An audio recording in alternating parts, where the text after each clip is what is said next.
Hello to the students in historiography. This video and PowerPoint is about public history.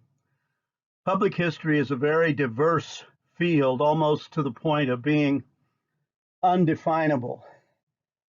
In general, it refers to historians who are working in about any type of historical work other than regular classroom teaching. But even that is not quite right, because there are people in public history who are not historians necessarily. They might be various kinds of technicians or craftsmen that help uh, preserve artifacts or help create exhibits, do the actual construction of exhibits. And also, public historians often do a lot of teaching, although it's usually not in a classroom. It's by interpretation, or it's in tour guides, it's in preparing exhibit labels and things like that. The term public history is relatively new. It's been used only in the past 20 years or so. For a time, people used the term applied history, but that's kind of fallen out of fashion. The National Council on Public History is an important group in this field, and you can find their website by just Googling National Council on Public History. Their definition of public history, it says, public history describes the many and diverse ways in which history is put to work in the world. In a sense, it is history that is applied to real world issues. They also go on to say public historians come in all shapes and sizes. They call themselves historical consultants, museum professionals, government historians, archivists, oral historians, cultural resource managers, curators, film and media producers, historical interpreters, historic preservationists, policy advisors, local historians, and community activists, among many other job descriptions. All share an interest and commitment to making history relevant and useful in the public square. In terms of intellectual approach, public history remains firmly within the discipline of history, and most public history programs teach their students to be historians first, and then add some additional training in the particular skills needed in public history practice. Some have argued that public historians are more self-consciously interdisciplinary than traditional historians, but that is kind of a distinction that is breaking down, because many academic historians or traditional historians are much more interdisciplinary than they were in earlier times.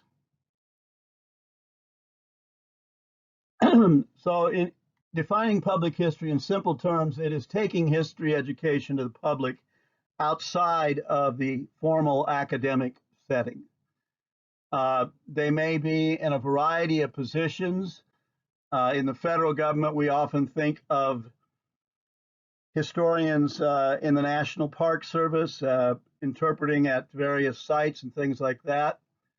But virtually every agency of the federal government has its own historians who preserve the history and interpret and write the history of their agency. Some historians work for businesses as archivists, record managers, or writers, interpreting the history of the company. The King Ranch in Texas, for example, which began as one of the U.S. largest cattle ranches, but today it's a multinational, diversified operation. They have an archivist at the ranch's headquarters in South Texas. Some companies hire historians on a contract basis to write a history of the company, perhaps. rather than having any permanent employees. Don Hofsummer, who recently retired as a history professor over at St. Cloud State in Minnesota, is one of the leading railroad historians in the United States, and he's been hired at various times to write a business history of two or three of the different major railroads in the United States. The Union Pacific Railroad is a good example of an old company in a major industry that sees the importance of presenting their own history. Their website has a lot of good historical material on their railroad, and you can find that at up.com and then click on the tab for heritage. Now, jobs in public history are often highly sought after. Many people seem to just kind of dream about working in a museum or at a historic site. So this means that the agencies that have these jobs can be very selective. We had a student a few years ago told me he applied for a job in a museum. He got an interview. He thought his interview went pretty well. He was contacted later and told he did not get the job, and he called them up and asked if they could tell him, if there was any problem or anything, and they said no. We thought your interview went very well. We considered you very highly, but we hired a person with a PhD in history, and he told me that this was a job. It was paid not hourly; it was a salary. But if you figured it out, it was making about $10 an hour, and yet they'd been able to hire a person with a PhD. Now, it is generally true that in academic history on the college level, that the job market is very tight and employers can be very selective. Each time we've had a vacancy in our department since I've been here, we have gotten resumes from people who had nothing like what we were looking for. They did not seem to understand that even a small college in a very rural area like this, we can pretty much demand exactly what we want. When we hired Dr. Weinzierl, we were looking for a person with a PhD in European history, and that's exactly what we got. We had people writing in. Dr. Johnson said, some of these people want my job or your job.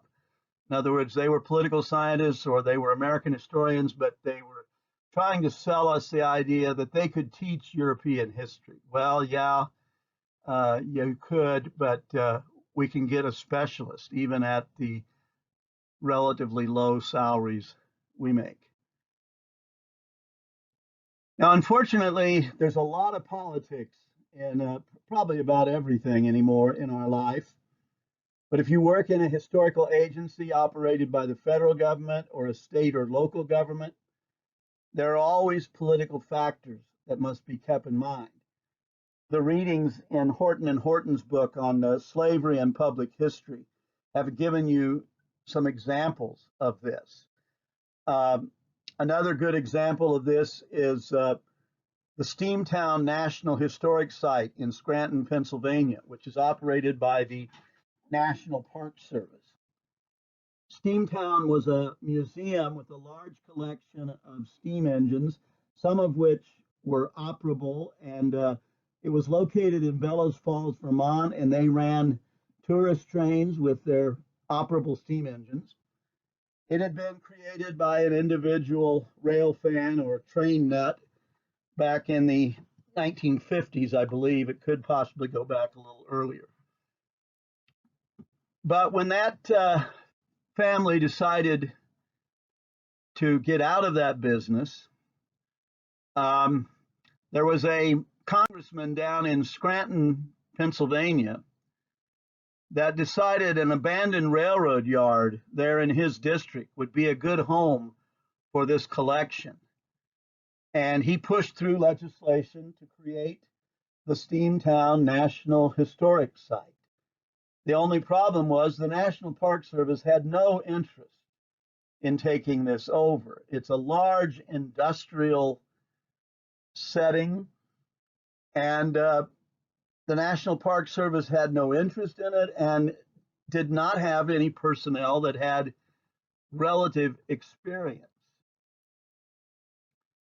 One thing that was kind of embarrassing for Steamtown, for the Steamtown National Historic Site, was that for the first few years they had no operating steam locomotives. This is a picture of a diesel locomotive, of course, at Steamtown. They were running excursion trains with diesel locomotives. Now that's actually a kind of relatively rare. I think that's an Alco locomotive. I wouldn't be disappointed to ride behind that myself, but it is strange. Around the country, there's about somewhere between 200 and 300 preserved operating steam locomotives. A few of these are owned by the major railroads, like the Union Pacific owns 2 or 3, but most of them are owned by private ventures. Yet they are able to raise the money, have the facilities, train volunteers, or hire expert workers to do the work on their locomotives.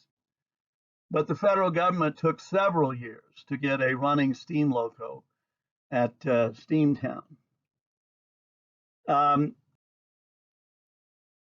Other examples of political issues. A few years ago, what used to be called the Custer Battlefield National Monument was renamed the Little Bighorn National Monument.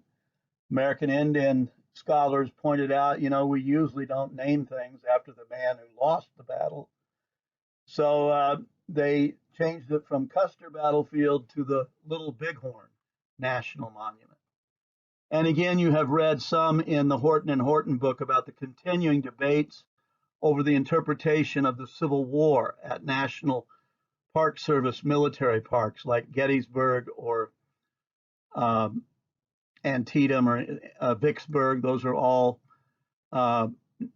large National Park Service military parks. The Park Service has decreed in recent years that the connection of the war to slavery must be a part of the interpretation at every park.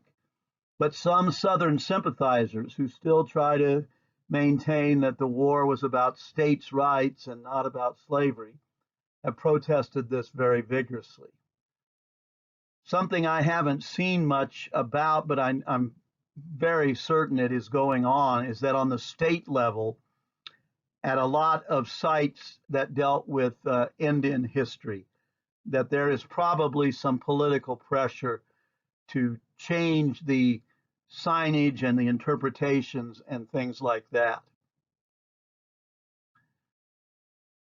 Now, even if you're working with a small museum in a town or a county museum or something like that, you may not be working with overt political issues, but working with a board of directors is sometimes a problem. Most of my students know that I'm a minister. I spent a little bit of time in full-time preaching. And one problem I noticed there, I had board members who were elders and deacons of the church. They were good people. They were very devoted. But I was the one who had spent several years studying scripture, and yet I was supposed to follow their lead. Now, I generally never ran into any big problems on that. But in a setting where you have a board, they may be very good people. They may be working, they may be on the board because they have a strong sense of public duty or civic duty, but they don't have any expertise in history generally. They probably are interested in history or they wouldn't be on a museum board. So the employee may be a trained historian, but the board is the boss. And just like any business or agency, things can get pretty petty. We had a student a few years ago who worked at a small county museum And she asked if they could buy a new snow shovel. The snow shovel they had was a cookie sheet nailed to a broom handle. Um, and it took several board meetings before they would allocate the, what was it, 15 or 20 bucks to buy a new snow shovel. Many small museums and some large ones as well depend a lot on volunteer workers who are often called docents. This brings some special challenges to to managing these kind of workers. With employees, you can threaten them, you can tell them you'll fire them if they don't do better, but volunteers, you have to kind of lead gently. You have to inspire and direct. So that can bring a whole new set of challenges. Many people who work in historic sites are historical interpreters who often do what is called first person interpretation. Uh, they are often docents, volunteers in historical agencies, and sometimes in places like art museums and natural history museums are often called docents. In some larger agencies, these may be employees rather than volunteers. Students with some talent and experience in acting may find this kind of work rewarding. We've had several students who have done this kind of work at several places, including Fort Abraham Lincoln near Mandan, North Dakota. And some of them were students that were history majors, but also were involved in drama when they were here at the college. Sometimes being a reenactor gets you involved in some hard physical work. Suppose you're like me, you're a historian, but you're also interested in railroads. So you go to graduate school, you get a master's degree in public history, maybe, which I didn't, but and then you're lucky enough to get hired at Steamtown. Guess what? You get to be the fireman on a steam locomotive. Hot, dusty, dirty work. I mentioned earlier how these jobs are highly sought after. Jobs in conservation work, natural resource conservation, are also highly sought after. I heard a story several years ago from a guy that worked in the Missouri Department of Conservation, and he said they were doing some kind of work with a boat that had a outboard motor on it, and the motor wasn't working. They were trying to get it restarted. There were four of them working on it, and somebody pointed, all four of us have at least a master's degree, and here we are trying to fix this motorboat.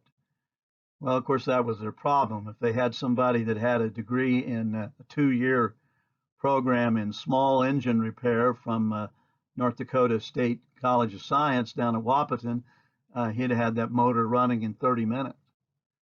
Another example, Colonial Williamsburg is set back in the colonial day when almost everything was done by manual labor. So if you are a first person interpreter there, you're probably going to be doing some pretty serious manual labor, something like blacksmithing or something like that.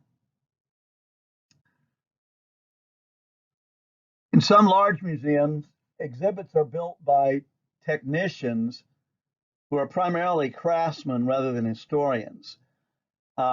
In smaller museums, just everybody might chip in, do whatever they can, or they might hire some things like carpentry or electrical wiring to be done by tradesmen. The historians on the staff at a large museum, though, decide what they want to be exhibited and how they're going to interpret it. And then the craftsmen do the manual trade work to build the exhibit. Carpentry, lighting, environmental protection, protecting artifacts from light, especially ultraviolet light and sunlight, and temperature control and humidity control are very important for the preservation of a lot of artifacts. Sometimes, even if it's a history museum rather than a natural history museum, You may have natural history exhibits, such as taxidermy mounts. Today, few museums have taxidermists on staff, so if they have to prepare new exhibits like this, they hire taxidermists from the area. But the care and preservation of these specimens takes some expertise. This picture is Comanche. Comanche was a horse who was the only living thing from the U.S. Army found at the site of Custer's last stand. Now, there were other parts of Custer's unit that survived the Battle of Little Bighorn, but at the actual last stand, all of the soldiers with Custer were killed. The 7th Cavalry decided to have Comanche mounted. He lived out in retirement with the 7th Cavalry at Fort Leavenworth in Kansas. And they decided when he died to have him stuffed or mounted. But when they got the bill from the taxidermist, they decided to let the Museum of Natural History at KU pay for it, and so they donated it there. Now, a few years ago, this mount was damaged when somebody was trying to thaw out some specimens for some kind of work, and a sink was plugged up, and this horse was damaged. And they went through a tremendous restoration project and then built a very up-to-date, high-tech exhibit case that keeps it at the proper all the proper conditions for preservation. Here in Jamestown, we have a good example of this. The National Buffalo Museum for several years had White Cloud, a rare true albino buffalo. Now, White Cloud had some calves that were white, but they are called white buffalo. They weren't true albinos, but she was a true albino. And when she died, the museum had her mounted, and she's on exhibit there. They also have a few other buffalo, either heads or I think at least one other full body mount of a buffalo. I'm going on about this stuff about taxidermy because this used to be one of my hobbies before I decided that I was never going to get any good at it. Now, if you want to get started in public history, there's some agencies you might want to investigate. The American Association for State and Local History is one of the oldest. It was around long before anybody was talking about the field of public history. But they do a lot of publishing on things that help small museums. They list job opportunities. The National Council of Public History is another one. The other three listed here, I don't have much direct experience with, but some of our students who have gotten involved in this kind of work have recommended these: the American Alliance of Museums, the Mountain Plains Museum Association, and the Association of Midwest Museums. Now, you can get some experience. I said earlier, it's often important to do graduate work, but we have at least 3 people right now who did not do any graduate work specifically in public history or museum studies or anything like that, that are working in museums. Down in Huron, South Dakota, a woman who graduated 15 or 20 years ago, maybe, runs the Dakota Land Museum. Here in Jamestown, Steve Reedburn, who was an older than average student that finished up his degree a few years back, he for a time was the site supervisor at Fort Buford out near Williston. That's a fairly important frontier fort. Was served by Buffalo soldiers, some of the black soldiers that served in the U.S. Cavalry after the Civil War. Was also the site where Sitting Bull surrendered when he came back from Canada. Steve is now here in Jamestown. He's a part-time site supervisor for the Stutsman County um, County Courthouse, which is a fairly important building because at one time there was talk of making Jamestown the capital of North Dakota. Robert Hanna, who graduated many years ago, is now he's one of two supervisors of the historic site managers for the North Dakota State Historical Society. He did a lot of internship work and worked for a time for the Lewis and Clark Foundation that ran the museum up at Washburn. So there are, you can get into this field if you get some experience. It's often hard to get paid experience, but we've had students do internships in several regional museums or agencies. The National Buffalo Museum here in Jamestown, in the past decade or so, I would say that that agency has transitioned from just kind of a local site of interest to a really serious interpretive museum about the role of buffalo in American history.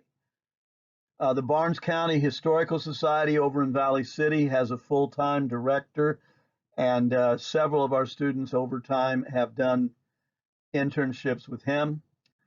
We've had students do internships at Fort Abraham Lincoln State Park in Mandan, where I think most of them did first-person interpretation, where you're a reenactor basically.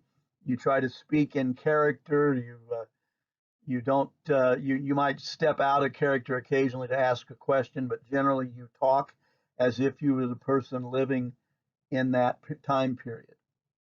And we've had a few students do internships at the North Dakota State Historical Society, and we've had a few that have worked at least part-time there over the years. So those interested in public history, I would say that one of the best things you can do while you're a student here is take some chances to do some internships.